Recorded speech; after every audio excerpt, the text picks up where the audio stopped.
अस्सलाम वालेकुम नाजरीन, आप देख रहे हैं INN चैनल। मैं हूं शेख अहमद अली। इस न्यूज़ बुलेटिन में आइए नज़र डालते हैं दिन भर की बड़ी खबरों पर। रिजर्व बैंक ने 2000 के नोट सर्कुलेशन से वापस लेने का फैसला किया है, लेकिन मौजूदा नोट इनवैलिड नहीं होंगे। 2000 का नोट नवंबर 2016 में मार्केट में आया था, तब वज़ीर आज़म नरेंद्र मोदी ने 500 और 1000 के नोट बंद कर दिए थे।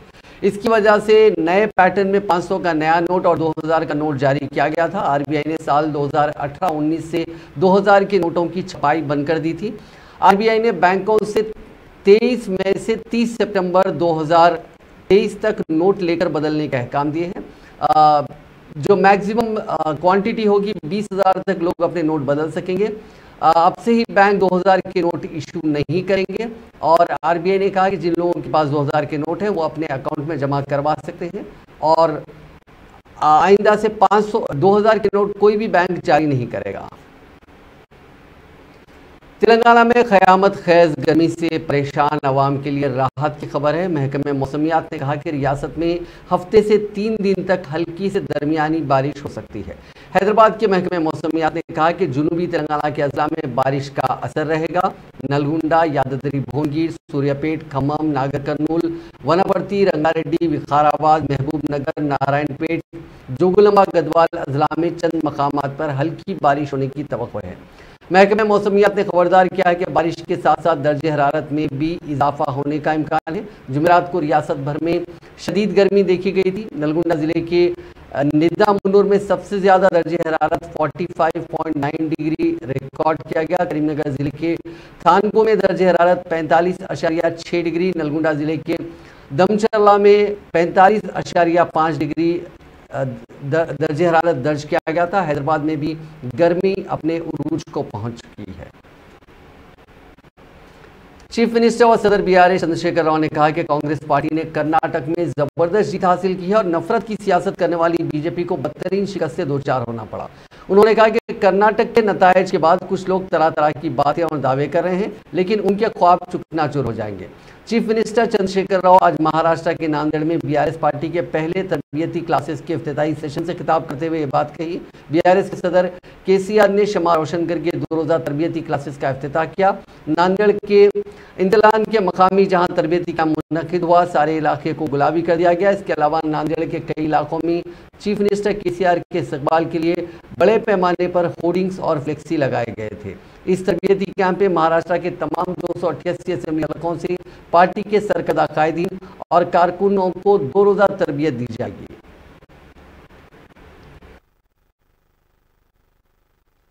एक बात मैं आपसे कहता हूं, हमारा भारत देश बुद्धिजीवियों का देश है, बुद्धिमानों का देश है। ये बुद्धुओं का देश नहीं है।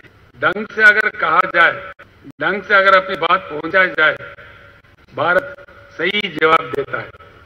भारत इंडिया रिएक्ट्स, भारत प्रतिक्रिया बताता है। एक ऐसे देश है, ऐसे कई चीज हमने होते हुए देखा है। जयप्रकाश नारायण, लोकनायक जयप्रकाश नारायण इमरजेंसी के खिलाफ जब लड़ रहे थे, एक आवाज जो ये थी, उस समय के सरकार ने सारे नेताओं को गिरफ्तार किया था, जेलों में रखा था।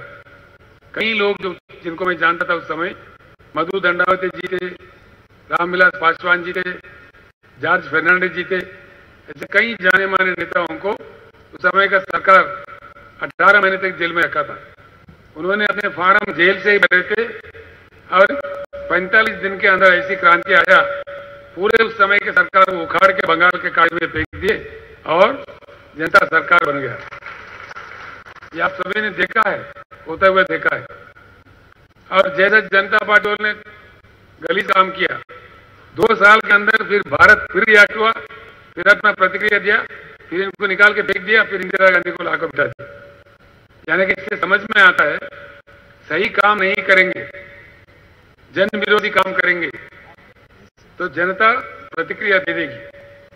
जो जन विरोधी काम कर रहे हैं उनके बारे में बात हमको जनता तक पहुंचाना चाहिए। अगर ढंग से कहा जाए, बात को तक पहुंचा दिया जाए, भारत अपना प्रतिक्रिया देगा। ऐसे बुद्धिमानों का हमारा देश है। और महाराष्ट्र राज्य खास तौर पर जो शिवराज महाराज का जन्मभूमि है, जो क्रांति के प्रतीक है, शिवाजी महाराज, डॉक्टर बाबा साहब अम्बेडकर, ज्योतिबा फूले और कई लोग, हमारे अन्ना भाऊ साठे, कई महान लोग, अन्ना भाऊ साठे के तो लोग रशिया में जो मार्क्सिम गोर्की थे, महाराष्ट्र के गोर्की मानते हैं। उन्होंने इतने कहानियां लिखे हैं, नॉवेल्स लिखे हैं, जो लोगों में आए हैं, बहुत प्रचलित भी हुई है। ये एक बात मैं आपसे कहता हूँ, हमारा भारत देश बुद्धिजीवियों का।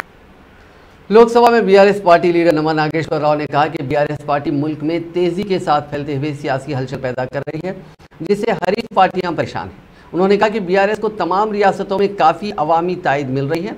मीडिया से बात करते हुए उन्होंने कहा कि तेलंगाना में चीफ मिनिस्टर चंद्रशेखर राव की तरफ से की गई तरक्की से मुतवज्जो होकर महाराष्ट्र के कायदीन और लोग बीआरएस की तरफ आ रहे हैं। उन्होंने कहा कि मुल्क के अवाम केसीआर का तरक्की का मॉडल चाहते हैं। उन्होंने कहा कि अब की बार किसान की सरकार का नारा मुल्क में तब्दीली पैदा करेगा। किसानों की जानिब से भी जबरदस्त रद्द-ए-अमल सामने आ रहा है। हेल्थ केयर के शोबे में दुनिया भर में शोहरत रखने वाले दो इदारे 3M हेल्थ इंफॉर्मेशन सिस्टम और ECLAT हेल्थ सॉल्यूशंस ने मुश्तरका तौर पर करीमनगर में एक नया मरकज़ कायम करने का फैसला किया। वज़ीर इंडस्ट्रीज व IT KT रामाराव ने अपने दौरे अमेरिका के हिस्से के तौर पर वाशिंगटन DC में 3M में मुनक्किदा मीटिंग में ECLAT के ओहदेदारों से मुलाकात की। इस मौके पर उन इदारों ने तेलंगाना हुकूमत के साथ माहिदा किया। यह मरकज़ करीमनगर मुस्तक़बिल में तिब्बी कोडिंग और तिब्बी दस्तावेज़ात की खिदमत फराहम करेगा। करीमनगर में कायम किए जाने वाले ECLAT ऑपरेशन सेंटर में 100 अफराद को मुलाजमत दी जाएगी। इसके बाद इस मरकज़ में मुलाजमीन की तादाद 200 तक बढ़ा दी जाएगी। वज़ीर KT रामाराव ने अपने ट्विटर पर ECLAT हेल्थ केयर के साथ किए गए माहिदे के बारे में इंकशाफ किया। रियासती वज़ीर तलासनी श्रीनिवास यादव ने अंबरपेट असेंबली हल्के में रुकन असेंबली कालेरू वेंकटेश के हमरा गोलनाका डिवीजन के सुंदरनगर में बस्ती दवाखाने का इफ्तिताह किया। इस मौके पर खिताब करते हुए श्रीनिवास यादव ने कहा कि गरीब आवाम की बेहतर सेहत को हुकूमत अव्वलीन तरजीह दे रही है। उन्होंने कहा कि तेलंगाना की तश्कील के बाद तिब्बी खिदमात को आम आदमी तक पहुँचाने के इक़दाम किए जा रहे हैं। खासतौर पर शहर के सलम इलाकों में बसने वाले गरीब आवाम को बेहतर इलाज के लिए बस्ती दवाखानों का क़याम अमल में लाया गया। उन्होंने कहा कि ग्रेटर हैदराबाद म्युनिसिपल कॉर्पोरेशन के हुदूद में अब तक 350 बस्ती दवाखानों को कायम किया गया, जहां रोजाना हजारों गरीब अफराद इलाज से मुस्तफिद हो रहे हैं। उन्होंने कहा कि हैदराबाद जिले में मजीद 14 बस्ती दवाखानों का इफ्तिताह अमल में लाया गया। उन्होंने कहा कि उन बस्ती दवाखानों में मुफ्त बीमारियों के अलावा मुफ्त अद्वियात भी तकसीम किए जा रहे हैं।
वज़ीर दाखिला मोहम्मद महमूद अली ने पुलिस को हिदायत दी कि वो रियासत में नाकिस बीजों और शराब की स्मगलिंग को रोके। वज़ीर दाखिला DGP अंजनी कुमार और दीगर आला ओहदेदारों ने बीजों और शराब की स्मगलिंग को रोकने के लिए उठाए जाने वाले इक़दाम के बारे में IG, CP और SP के साथ वीडियो कॉन्फ्रेंस की।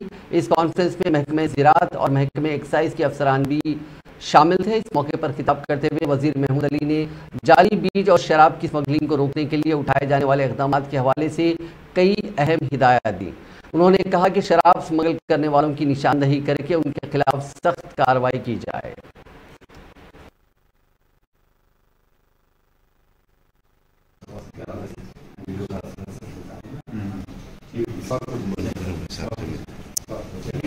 मैं महाराष्ट्र से और जहाँ पर मैं यहाँ पे आने का जो वजह है, आदिलाबाद के मेरे साथी मेरे भाई लोग हैं, सुंदर साहब है, इमरान भाई, इनकी वजह से हमको आने का मौका।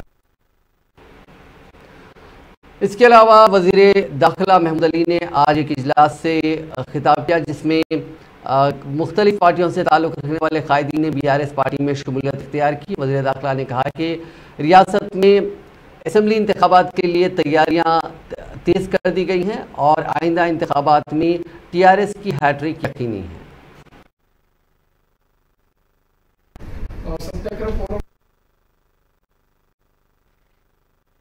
आदिलाबाद से तेलंगाना बॉर्डर से आना जाना मेरा ताजुब रिश्तेदारी है, तो वो वजह से मैं आता हूँ। उसके साथ सत्याग्रह फोरम से मैं जुड़ा हूँ।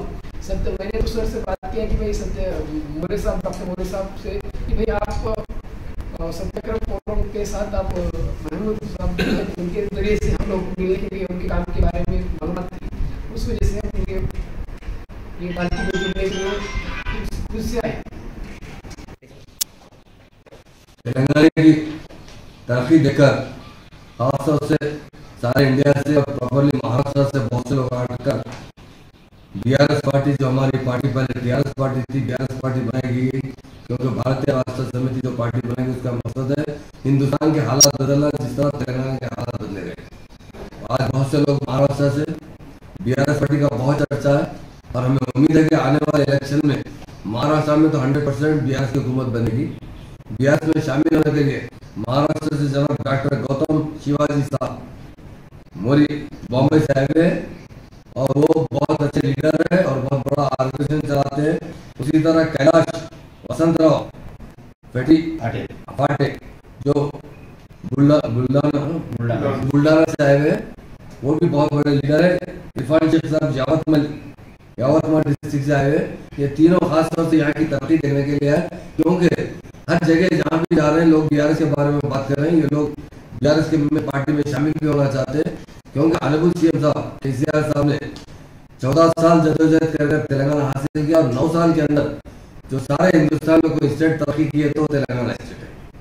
लोग गुजरात मॉडल मोदी साहब ने कहा था पर टोटली फेल मॉडल था, उसकी पब्लिसिटी प्रमोटा किया। अगर मॉडल है तो आज तेलंगाना स्टेट है सारे हिंदुस्तान के लिए। हमारे ऑनरेबल CM साहब ने तेलंगाना की तरक्की जो 8 साल में दिलाई है, आज 2 साल में हम चल रहे हैं और बहुत अच्छी तरीके से हमारे किसान खुशहाल है।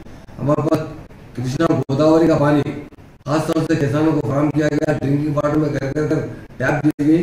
रैतु बंधु रैतु बीमा स्कीम है, जिसमें हर किसान को हर घर पर 10 लाख रुपए 10,000 रुपए दिए जाते हैं। ऐसी स्कीम कहीं पर भी नहीं है। यहाँ मेडिकल फैसिलिटीज है, पावर टोटली फ्री दिया जाता है किसानों को। साबिका में पावर का बहुत बड़ा शॉर्टेज था हमारे पास। क्रिमिनल राइट्स टोटल खत्म हो चुका है। तहजीब की कोई स्टेट है तो तेलंगाना स्टेट है। इसे देखकर लोग मुतासिर होकर तेलंगाना आ रहे हैं।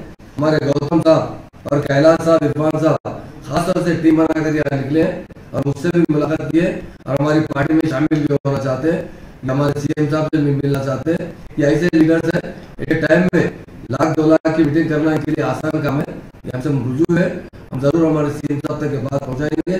CM साहब भी महाराष्ट्र जाने वाले हैं और महाराष्ट्र में BRS पार्टी बहुत मजबूती से काम करी, आगे बढ़ी, उसका वेलकम किया जा रहा है। हम तीनों मेहमानों का शुक्रिया अदा करते हैं। नौजवान है, देखिए आज के जमाने में नौजवानों को फिक्र है कि हमारा देश किधर जा रहा है। जब से BJP हुकूमत बनाई है, हमारा दिन ब दिन हर शोबे में हम तरक्की के बजाय जवाल की तरफ जा रहे हैं।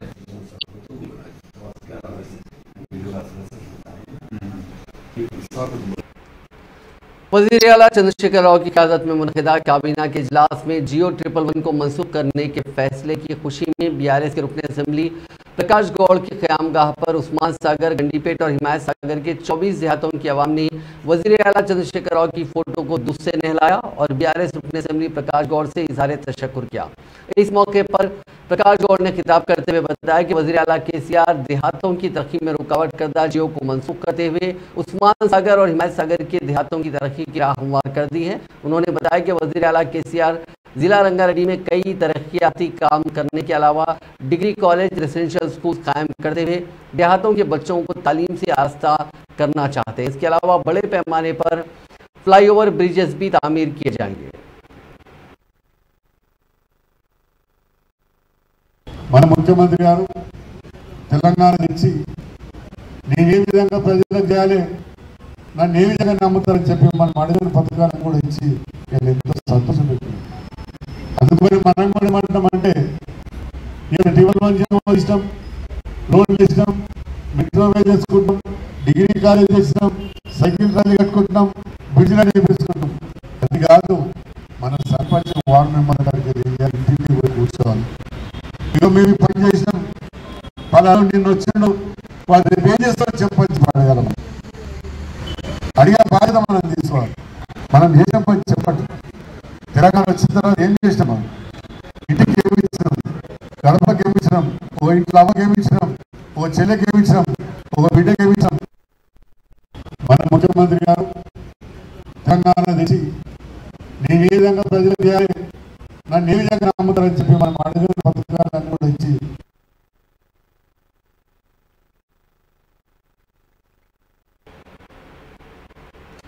कांग्रेस के रुकन कानून साज काउंसिल टी जीवन रेड्डी ने आज मीडिया से बात करते हुए कहा कि वज़ीर आला चंद्रशेखर राव की क़यादत में मुनक़िदा काबीना इजलास में सिर्फ वक्त गुजारने के सिवाय कोई ख़ास फैसले नहीं लिए गए। उन्होंने कहा कि केसीआर के 9 साल दौर इक़्तिदार में रियासत 100 साल पीछे चली गई। आवाम की तरक्की के बजाय सिर्फ एक ही ख़ानदान की तरक्की हुई। उन्होंने कहा कि दलित बंधु स्कीम सिर्फ इंतखाबी मुहिम बनकर रह गई, क्योंकि साल 2022 से इसमें मख्तस करदा बजट से 1 रुपया भी अभी तक खर्च नहीं किया गया। इसी तरह बीसी तबके को भी नज़रअंदाज किया जा रहा है। अब आवाम को धोखा देने में मैं समझता हूं पूरा सिर्फ हिंदुस्तानी नहीं, पूरा दुनिया में केसीआर से बढ़ रही है और कोई नहीं होगा बोल के मैं समझता हूं साहब। अब जो दर्जा बंधु बोल के बोल रहे, पूरे 22-23 फाइनेंशियल ईयर में, पूरे 22-23 फाइनेंशियल ईयर में हर असेंबली सेगमेंट को 1500 एसी बेनिफिशियरीज को सिलेक्ट करके एक को 10 लाख रुपए उनको एम्प्लॉयमेंट प्रोविजन के वास्ते दे तुम बोल के बोले साहब। तकरीबन बजट रियासत 17,700 करोड़ 17,700 करोड़। अब 22-23 साल तो गुजर गए सर। ये 17,700 करोड़ जो बजट असेंबली मंजूरी करे, 1 रुपए भी खर्च नहीं करे, 1 रुपए भी खर्च नहीं करे, एक दलित को भी फायदा नहीं करे सर। फिर अब 23-24 में भी वही बात बोल रहे हैं, 23-24 में भी वही बात बोल रहे हैं। तो जिसको खुद की जगह है, अगर घर बना लिए तो मैं 3 लाख रुपए दे तो बोल के बोले सर। एक असेंबली सेक्रेटरी 3,000, एक को 3 लाख, जुमला 3,60,000 होते। और सीएम साहब की डिस्क्रिप्शन में 40,000 रखी तो भी 4 लाख घर बना तो बोल के बोले सर। ये कब बोले? 22-23 में। 22-23 चले गए, अब 23-24 आए, फिर वही बात दोहरा रहे, अब तक उसका जो है जो सैंक्शन प्रोसीजर भी फाइनल नहीं करे। अब बीसी एक्शन प्लान, ये दूसरी मर्तबा टीआरएस हुकूमत रियासत में आकर 4 साल हो गए साहब, अब 5 साल चल रहे हैं। ये गुजरे से 4 साल में कम से कम एक बीसी को भी फायदा नहीं करे साहब। वैसे माइनॉरिटीज हक लेते हैं ना साहब। गए तो पूरा 31 करोड़ रखे, 31 करोड़। शर्म की बात है मैं बोलना चाहता हूं। मैं जो 12% के ऊपर है माइनॉरिटी, उन लोगों की सेल्फ एम्प्लॉयमेंट के वास्ते 31 करोड़ रखे, वो भी खर्च नहीं किया। फिर बोलते मैं 100 साल में करने का तरक्की में 10 साल कर रहा हूं। अरे 100 साल में करने का तरक्की 10 साल में नहीं साहब। आप 100 साल में करने की कर्जा जो है 10 साल में करें। 100 साल में करने की कर्जा जो है 10 साल में करके बैठे। पूरा मुत्तहिदा आंध्र प्रदेश में 60 साल में 60,000 करोड़ कर्जा रहे तो अब सिर्फ ये 9 साल सिर्फ ये 9 साल में 5 लाख के ऊपर हो गए सर, 5 लाख के ऊपर हो गए। मतलब क्या है?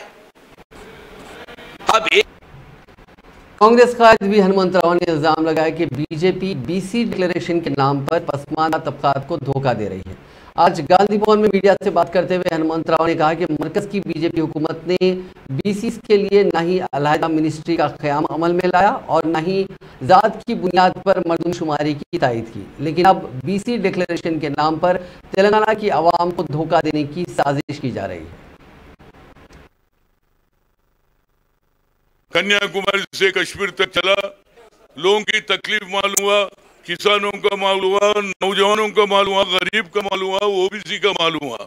उसी वजह से जितना हिस्सेदारी उतने ही भागीदारी का काम और कैश वाइज सेंसस कर तू बोले, उसके साथ मल्लिकार्जुन खड़गे भी छत्तीसगढ़ में बोला हम बराबर हम सरकार में आए तो कैश वाइज सेंसस करते। ये 8-9 साल में नरेंद्र मोदी को हम 3 बार मिले एमपियां, मगर आज तक कुछ नहीं करा। जो कर सकता है वो इंदिरा गांधी के साथ ही है, राजीव गांधी के साथ है, इंदिरा गांधी के साथ है। जो बात दिए तो बात का पक्का करते। तो इसी वजह से कल तक क्या बोले, बजरंग दल बोले, अयोध्या में राम बोले, अब ओबीसी का गाना गा रहे, बीसी बीसी बीसी बोल रहे, बीसी गर्जना। अरे तुम 8 साल से कभी बीसी के तरफ देखे नहीं। आबादी में मोर देन 50% से बढ़ के है। हमारे को भी सही हक मिला, हमारा मिनिस्ट्री मिला ओबीसी का। और राहुल जी बोले जो आबादी के लिहाज से उनका प्रमोशन भी देंगे, बोले इसका बहुत अच्छा मत था। उसी की वजह से हम पोस्टर निकाले, वो पोस्टर गांव-गांव में जाएगा। यही कांग्रेस कर सकता। आज बीआरएस बोलने दो, बीजेपी बोलने दो, सिर्फ वोटों के वास्ते बीसी के ऊपर हवा बता रहे, मगर कभी भी बीसी के तरफ नहीं देखे। अपने आप को नरेंद्र मोदी ओबीसी बोलता, मगर आज ओबीसी को कुछ नहीं करा। करने वाला सिर्फ राहुल गांधी है, मल्लिकार्जुन खड़गे, सोनिया गांधी है। मैं बता रहा हूँ, ये गांव-गांव प्रचार करेंगे और लोगों को बताएंगे। जो कर्नाटका के जीतने के बाद अब ओबीसी की तरफ देख रहे, वो भी ओबीसी का मीटिंग लगाते करे। अरे भैया, ईमानदारी से हम बात कर रहे, तुम पावर में इस वक्त कुछ नहीं करे, फिर आने वाले दिनों में क्या करते? सिर्फ लोगों को वोट डालने के वास्ते, वोट लेने के वास्ते ओबीसी की बात कर रहे। हम बराबर इसके ऊपर गांव-गांव में प्रचार करेंगे और राहुल गांधी का संदेश गांव-गांव पहुंचाएंगे। कन्याकुमारी से कश्मीर तक चला, लोगों की तकलीफ मालूम हुआ, किसानों का मालूम हुआ, नौजवानों का मालूम हुआ, गरीब का मालूम हुआ।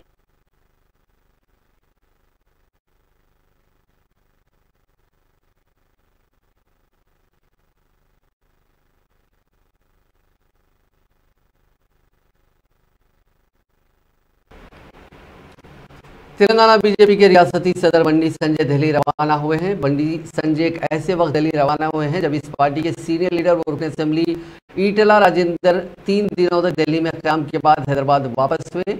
राजेंद्र की हैदराबाद वापसी के बाद बंडी संजय की दिल्ली रवानगी पर बीजेपी कायदीन में तजस्सुस पाया जाता है।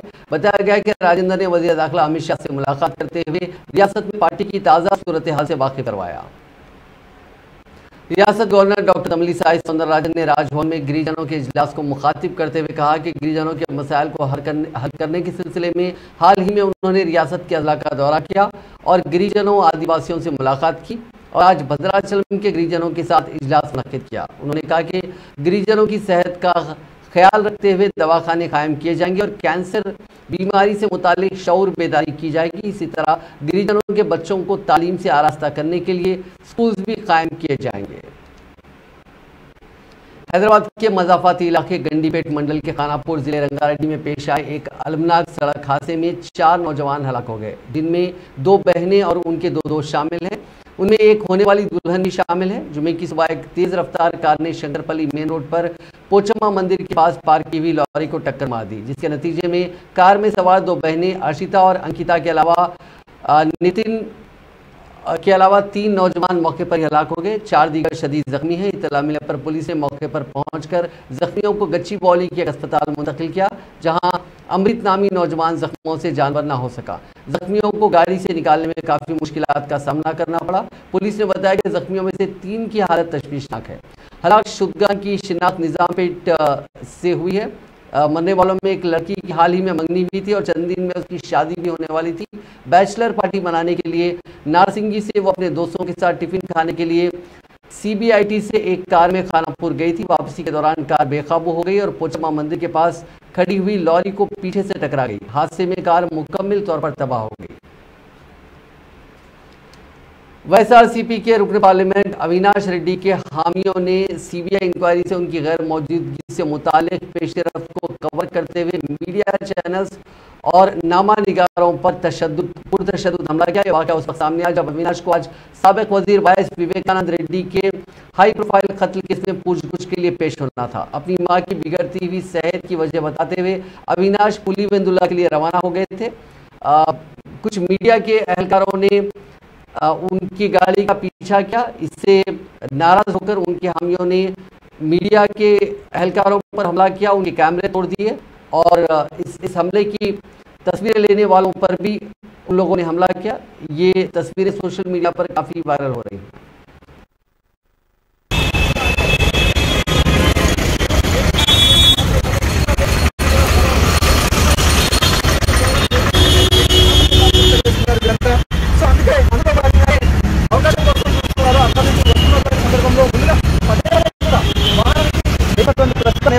అవన్నీ కూడా అవినాష్కి కంటలింపుగా మారాయి. సో ఇదే నేపథ్యంలో ఇక ఎలాగైనా సరే ఆంధ్రజ్యోతి మీద దాడి చేయాలన్న ఉద్దేశం ముందు కూడా కనిపిస్తూ ఉంది. ఈ నేపథ్యంలోనే చాలా సమయ ప్రయత్నాలు కూడా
मंत्रियाल म्यूनसिपैलिटी दफ्तर के करीब आज एक खातून का बेदर्दी से कत्ल कर दिया गया। पुलिस ने मकतूल की पहचान 26 बरस की वी सपना के तौर पर की गई। वो मंत्रियाल के राजीव नगर की रिहायशी थी।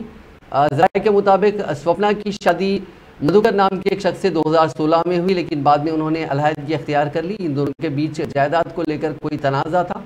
आज इसी के चलते मधुकर अपने 2 और साथियों के साथ म्यूनसिपैलिटी के दफ्तर के पास पहुंचा और स्वप्ना पर बीच सड़क पर हमला कर दिया। स्वप्ना की मौके पर ही मौत हो गई।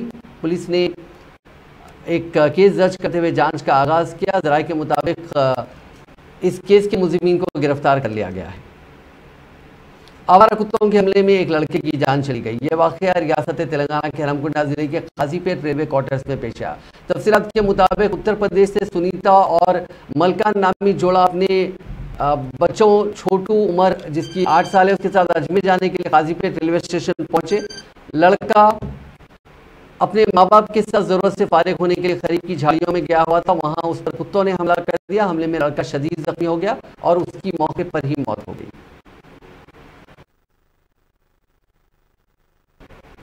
केरला के थिरुसूर जिले में एक 70 साल शख्स की जेब में रखा मोबाइल फोन फट पड़ा, जिससे वो जख्मी होने से बाल बच गया। रिपोर्ट्स के मुताबिक 70 साल इलियास जुमेरात की सुबह मार्कोटिल इलाके में चाय के स्टॉल पर चाय पी रहे थे कि उनकी शर्ट की जेब में रखा मोबाइल फोन उसमें अचानक आग लग गई। बूढ़े शख्स ने फौरी चाय का गिलास फेंक दिया और जेब से मोबाइल फोन निकालकर फर्श पर फेंक दिया। इस वाक़े में उनका शर्ट जल गया, ताहम वो एक बड़े हादसे से बच गए। इस वाक़े की वीडियो फिलहाल वायरल हो रही है। नाज़रीन, इस न्यूज़ बुलेटिन में बस इतना ही। आप देखते रहिए INN चैनल।